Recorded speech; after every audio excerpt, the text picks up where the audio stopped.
déjà, je suis guitariste classique. J'ai commencé la guitare à 6 ans. J'ai pris des cours jusqu'à un niveau professionnel, en guitare classique, bien sûr.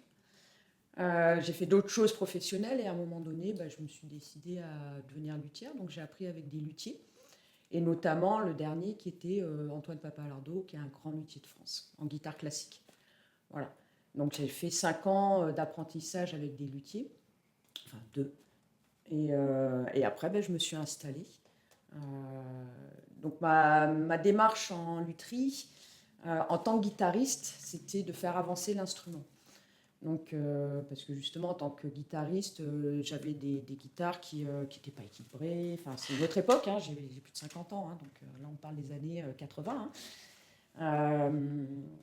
Donc du coup, c'était de faire ergonomiquement déjà quelque chose qui soit beaucoup plus facile à jouer, parce que les guitares des années 70, c'était des gros manches carrés, c'était des grands... Enfin, voilà, c'était très dur à jouer. Donc j'ai travaillé sur l'ergonomie, puis après j'ai travaillé bien sûr sur le son. Dans cette époque des années 70-80, il y avait des zones, ce qu'on appelle des zones d'ombre dans la guitare classique, où suivant où on jouait, il fallait compenser, jouer plus fort, tout ça, donc faire des guitares équilibrées et riches en harmonie, précises. En fait, les notes doivent être très nettes et se remplir d'harmonie sans se mélanger. Donc ça, c'est tout un travail de recherche scientifique que j'ai fait aussi par rapport à ça, où j'utilise la mathématique, la physique, des concepts, hein, des principes que j'applique dans mon travail pour justement avoir des guitares extrêmement précises avec une richesse harmonique. Donc ça, c'est un travail que je fais depuis 25 ans. Aujourd'hui, plein d'autres luthiers le font. Avant moi, d'autres luthiers l'ont fait. Et voilà, du coup, mon travail il est vraiment très ciblé sur ça. Donc, il y a 3 axes sur mon travail. C'est l'ergonomie, le travail sur l'acoustique, la mécanique acoustique, et après l'esthétique aussi qui change, parce qu'à l'origine, je suis graphiste. Voilà, c'est vraiment la forme du manche que j'ai travaillé. C'est pas une histoire d'affinement, c'est une histoire de forme.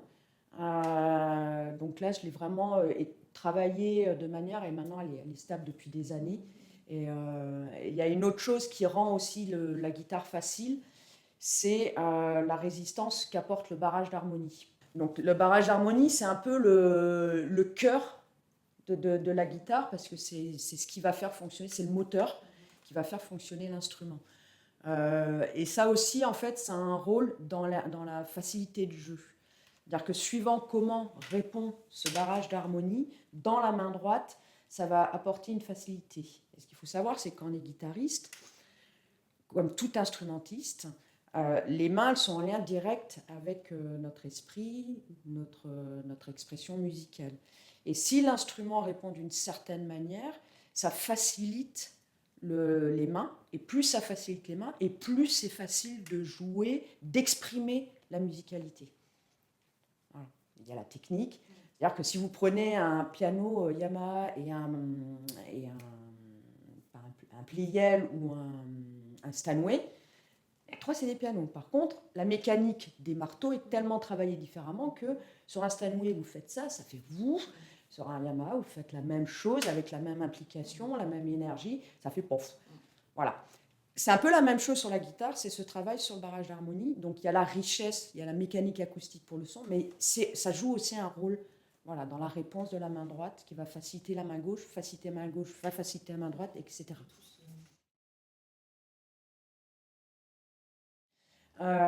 Et du coup, l'idée, c'est vraiment d'épurer aussi l'esthétique de la guitare.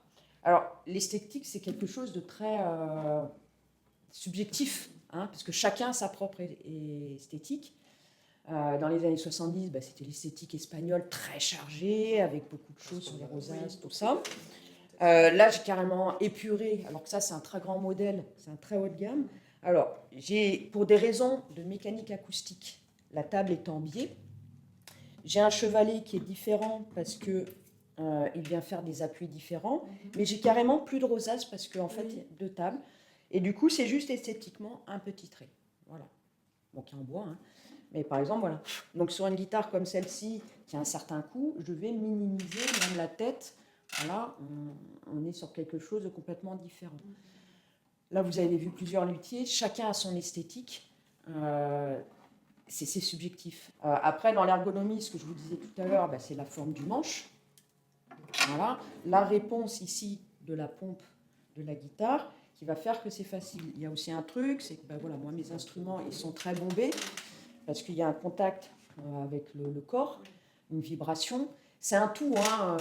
La guitare et le musicien, c'est quand même beaucoup de choses. C'est pas juste on joue dessus, il y a un lien qui se fait particulier, il y a un lien de mouvement énergétique, parce que tout ça, c'est que de l'énergie en réalité. Hein, c'est que, voilà. Donc on sollicite, on fait une vibration, cette vibration, elle vient nous toucher, on la sent dans les doigts, l'instrument, il vibre. Voilà, c'est un ensemble de choses. Toutes mes guitares sont mes propres barrages. Je me suis basée sur le principe physique du fractal, aussi du constructal. J'allie avec ça des rapports de la suite de Fibonacci, de l'angle d'or, et aussi sur celle-ci, c'est en angle de divergence botanique. Voilà. Donc l'angle de divergence botanique, pour faire très simple, c'est l'angle qu'a la nature. En fait, toute plante, à 97% des cas, les premières pousses, elles sortent dans un angle très précis. Voilà, cet angle très précis, il est très proche de l'angle d'or, c'est pas l'angle d'or. Et c'est un angle, après la plante va se déplacer. Voilà. Là, c'est l'angle qu'il y a ici.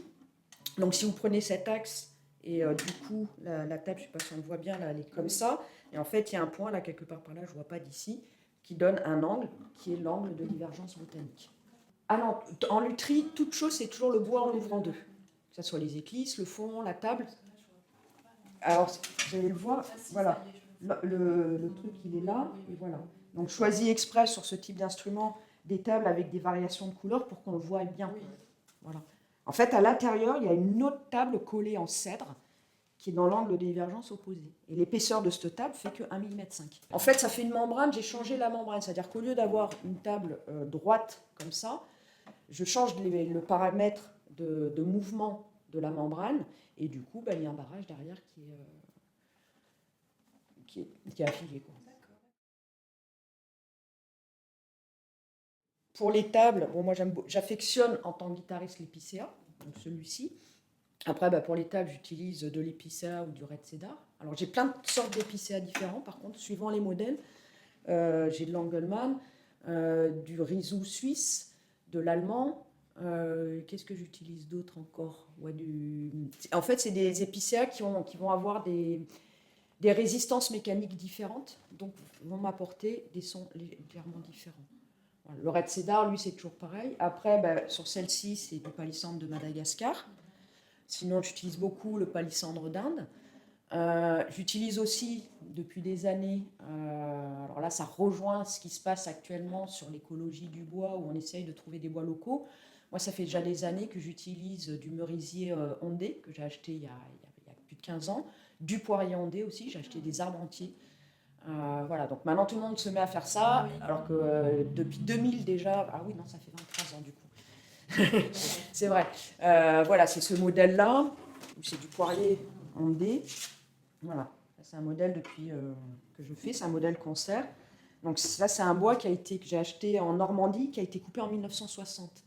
J'ai un vieux ébéniste et je lui ai racheté un gros stock, donc j'en ai... Par exemple, j'utilise aussi du poirier ondé, pareil, alors là, j'ai acheté un arbre entier à un ébéniste. C'est pareil, l'arbre, je l'ai acheté en 2005, donc ça fait des années que j'utilise ça. Voilà. Donc j'utilise beaucoup pour mes folk ou mes crossovers. Et en fait, non, le double bois, donc, je suis un peu connue pour ces modèles-là, d'ailleurs, c'est les modèles concert de bois. Alors, j'ai rien inventé parce qu'on n'invente rien. On utilise des choses que, hop, on transforme, personne n'invente rien. C'est juste que pour ce modèle concert, ça demande quand même des caractéristiques. Ça doit avoir certaines valeurs pour être une appellation modèle concert. Et le merisier, c'est un fruitier qui est un tout petit peu acidulé. Et dans la guitare classique, un modèle concert, il faut quand même qu'il y ait de la profondeur. Donc j'ai rajouté une bande de palissandre pour rajouter de la profondeur dans le timbre. Ça, c'est en fait le principe des instruments anciens comme le oud ou la mandoline où c'était des cotes. Voilà, il n'y a rien de nouveau. Par contre, je suis un peu la seule à le faire. C'est en massif, donc c'est vraiment en 3 parties massives. Après, il y a toute une construction.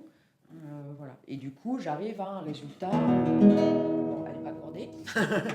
J'arrive au paramètre d'une guitare de concert.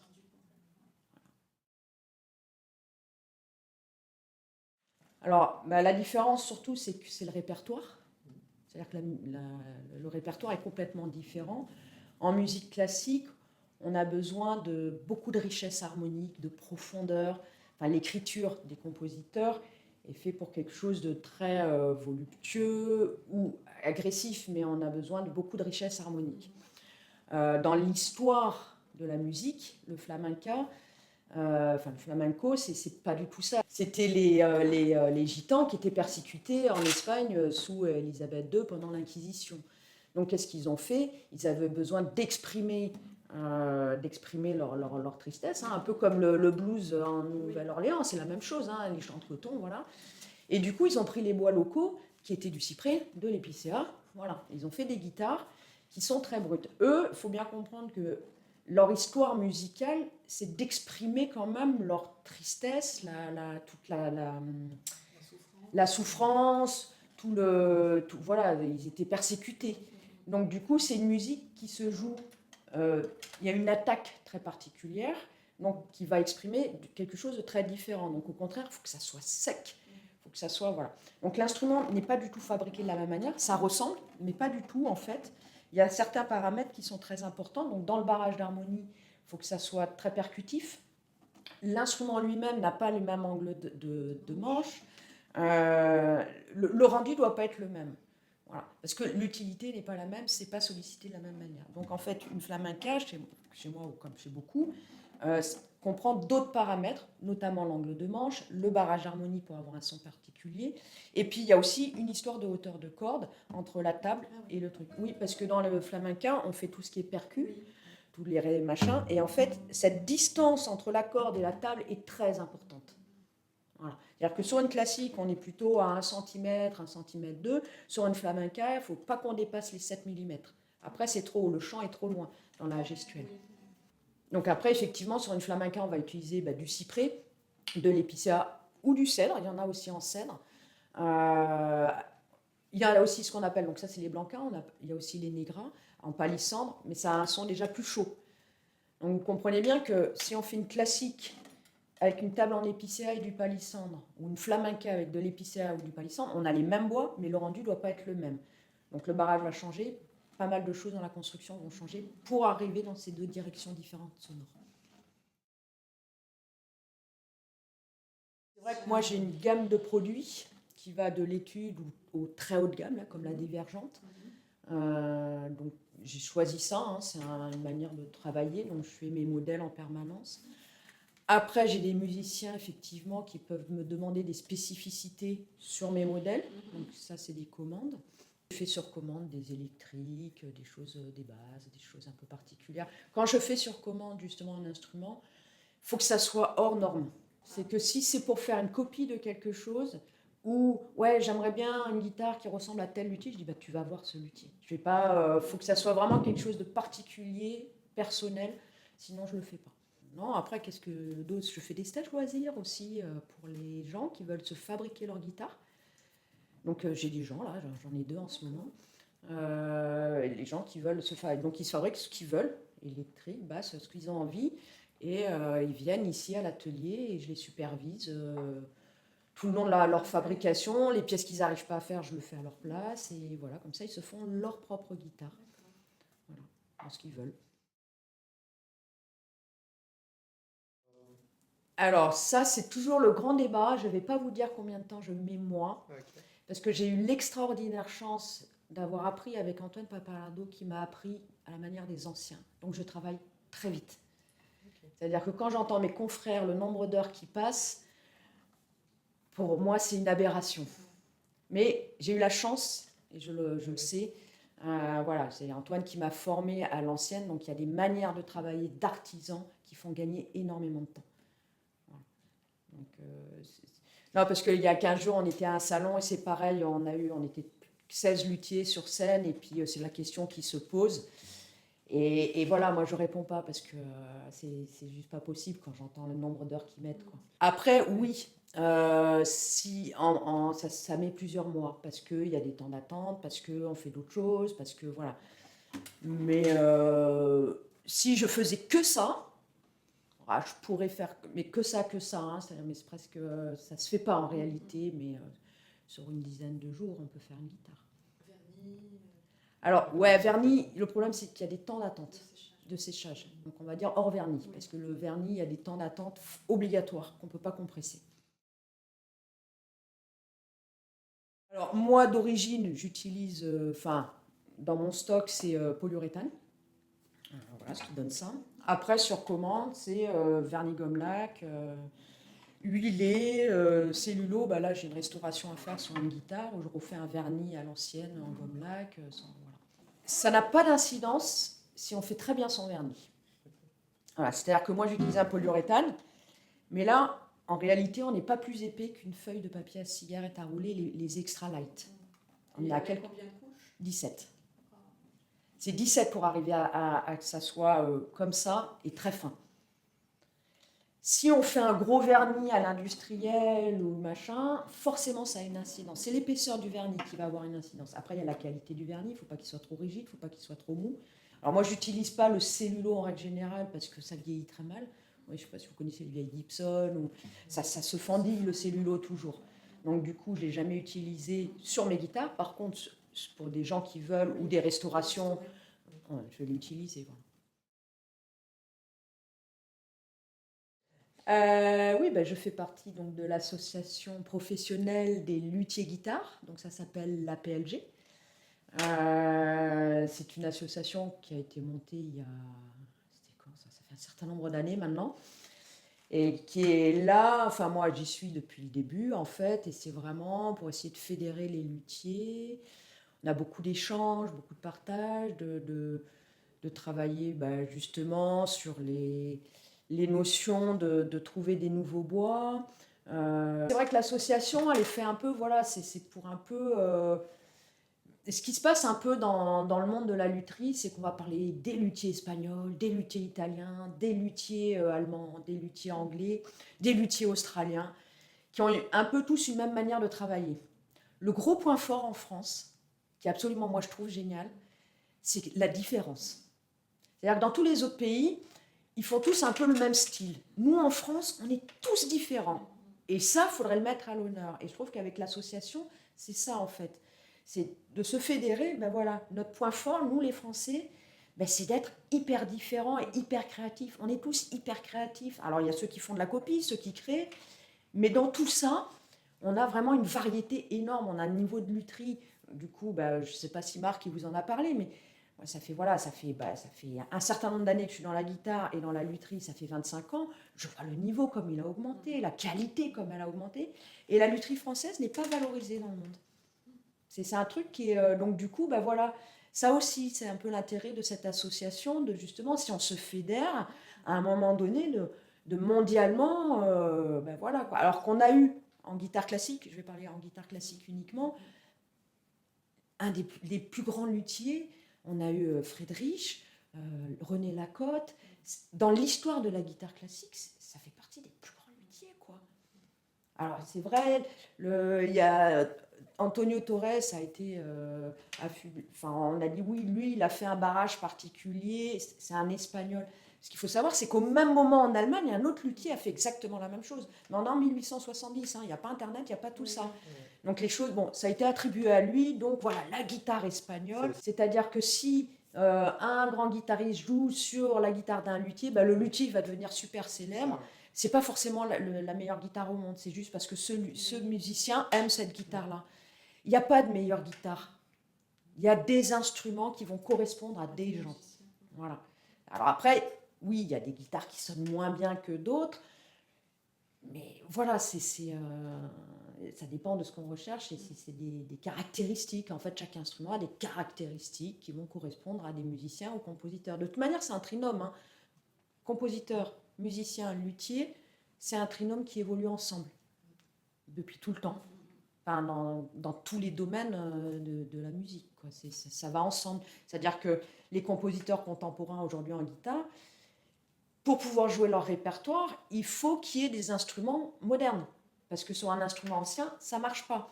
Par contre, un répertoire ancien, baroque, on va plutôt le jouer sur une guitare baroque, ça correspondra mieux. On peut le jouer sur une guitare contemporaine, ça sonne. Mais dans le sens que le compositeur a donné, ça va plutôt se jouer sur une guitare baroque. Voilà. Donc on évolue comme ça, quoi. Et puis du coup, le musicien, lui, il prend, et voilà, il évolue avec. Et c'est comme le musicien interprète que les compositeurs. Parce que, bon, je connaissais très bien Roland Diens. Là, il y a 15 jours, j'étais avec Francis Klingent. Il y a Léo Brouwer, enfin des compositeurs dans le monde de la guitare classique. Donc je discute beaucoup avec eux. Et en fait, c'est comment après ça va être interprété, que ça va donner l'idée d'autres créations, et etc., etc., etc. C'est vraiment un trinôme. On fonctionne comme ça, quoi. C'est un sujet, c'est pas simple. J'ai ouvert beaucoup de portes. Non, avant moi, il y avait Martine Montassier qui a arrêté au moment où moi je me suis installée. Pendant très longtemps, j'étais seule. Aujourd'hui, il y a quelques autres luthières. Et en référencé, je crois qu'on est presque 700 luthiers aujourd'hui et on doit être même pas une dizaine de femmes, quoi. Donc du coup, quand moi je suis arrivée en tant que luthière, ça a été, on est une femme, hein. Donc c'était assez rigolo. C'est d'ailleurs pour ça que mes guitares sont aussi finies, le plus parfait possible. C'est que quand je suis arrivée, le moindre défaut, enfin pour vendre sur les salons, c'était assez rigolo parce que le moindre petit défaut, les gens me négociaient le prix. Alors que la guitare d'à côté, il y a toujours des défauts, hein. Faut pas se leurrer, c'est jamais parfait. Et chez les hommes, non, c'était pas grave. Ils disaient, ah bon, vous le prenez comme ça, vous mettez au défi, vous allez voir. Donc forcément, je suis allée dans l'excellence. Pour pouvoir vendre, il a fallu un petit temps de confiance, parce qu'on ne fait pas confiance à une femme. C'est quelque chose de très curieux. Donc il a fallu... en fait, ce qui s'est passé, c'est que j'ai dû me différencier. Je me suis dit, quitte à être différente, y aller complètement. Et c'est pour ça que j'ai aussi cette gamme de produits qui est un petit peu différente de ce qui se faisait. Alors à l'époque, aujourd'hui, il y a beaucoup de jeunes luthiers où c'est pareil, ils sont un peu dans cette dynamique de modernité, de tout ça. Mais du coup, j'ai joué la différence complète. Donc j'ai sorti des instruments qui étaient alors avec la tête asymétrique, dans le look différent, dans le son différent. Enfin voilà, c'est un tout. Et encore aujourd'hui, c'est curieux. Il y a encore voilà, ils adorent mes guitares, mais bon, je suis une femme, donc ils n'achètent pas. Ça se fait encore. Après, il y a à l'inverse, heureusement, parce que j'ai quand même vendu énormément de guitares, il y a ceux qui disent, ouais, c'est tellement mieux quand c'est une femme. Mais c'est, voilà, après, c'est, bon, il y a des gens qui ont pas cet a priori homme-femme, et c'est surtout à ces gens-là que je vais vendre, en fait. Mais oui, non, j'ai dû ouvrir beaucoup de portes, ce qui a ouvert des portes d'ailleurs pour celles qui sont venues derrière, hein, puisque pendant longtemps j'étais la seule. Donc elles arrivent, c'est déjà plus conventionnel d'avoir une luthière femme. Mais dans chaque pays, en réalité, il y a une femme qui est connue, quoi. Au Canada, c'est Linda, en Belgique, il y en a une, en Allemagne, c'est Cornelia, en France, c'est moi. Enfin voilà, on parle d'une luthière, quoi. Déjà, c'est pas mal. Alors que les hommes. Voilà. Non, la parité n'y est pas du tout dans le nombre, ça c'est évident. Alors que c'est pas un métier du tout masculin. Et puis même dans l'histoire, alors j'ai un livre là sur un peu l'histoire des luthiers. Il y a eu des luthiers qui sont connus, qui sont décédés. C'est leurs femmes qui ont repris, mais elles signaient toujours du nom du mari. Il y avait beaucoup de femmes en fait derrière, quoi. Mais bon, comme c'est toujours pareil, hein. Oui, c'est dans tous les métiers, dans tous les corps de métier. Voilà, c'est comme partout, c'est-à-dire qu'on nous demande plus pour la même. On est toujours comme ça, quoi. Puis après, oui, après même en réparation. Bon, maintenant, j'ai plus ce problème-là, mais au début, c'était difficile. Ils n'avaient pas confiance. Ils n'avaient pas confiance que j'étais une femme. Oh, mais vous savez faire. Bon, ça a l'air que je sais faire. Mais dans les écoles de lutherie, ouais, il y en a un petit peu. Il y en a. Il y en a parce que quand je vais sur les salons, en fait, tous ceux qui font la formation de lutherie, quelle qu'elle soit, il y a des filles, hein, mais je les vois jamais après devenir luthière, pour l'instant. Après, il n'y a peut-être pas assez de recul, elles vont peut-être le faire un jour. Mais oui, oui, il y a des femmes hein, Après, le métier de luthier, c'est un truc, beaucoup de jeunes, enfin, je vois, en 25 ans, c'est un peu comme ça, un truc idyllique. Ah ouais, je vais faire luthier, c'est planant. C'est pas du tout le cas. Hein. C'est luthier pour en vivre, vraiment sans faire un autre métier à côté, sans avoir une femme qui travaille à côté, qui remplit le compte en banque, parce que ça me fait beaucoup rire aussi, parce que c'est fréquent chez les hommes. Voilà, moi je suis une femme, je suis toute seule avec mon truc, je gagne ma vie et voilà. Hein. En fait, on est très peu.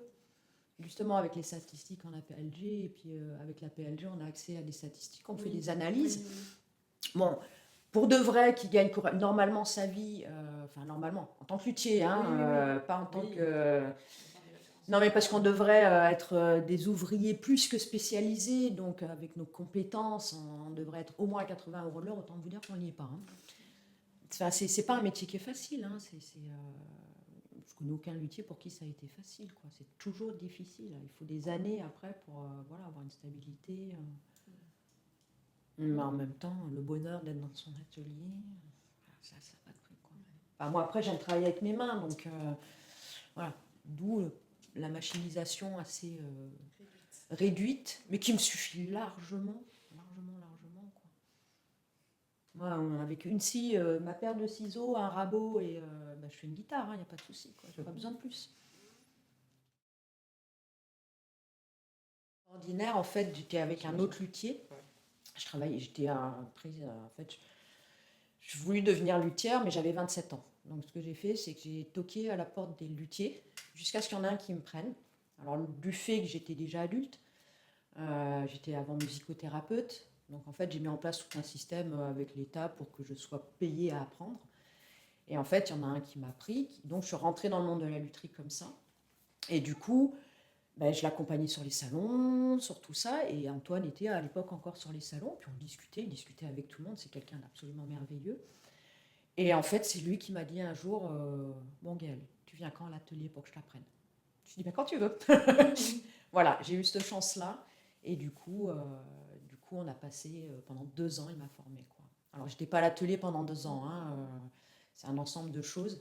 Mais voilà, il m'a appris à réfléchir, à comprendre comment fonctionnait une guitare, parce que c'était toujours mes questions, mais j'ai beau lire mes livres, tout ça, il y a des choses qui me manquent en mécanique acoustique, là, il y a des choses, donc il m'a expliqué tout ça, appris tout ça, il m'a vraiment ouvert l'esprit à ça, plus il m'a appris à travailler.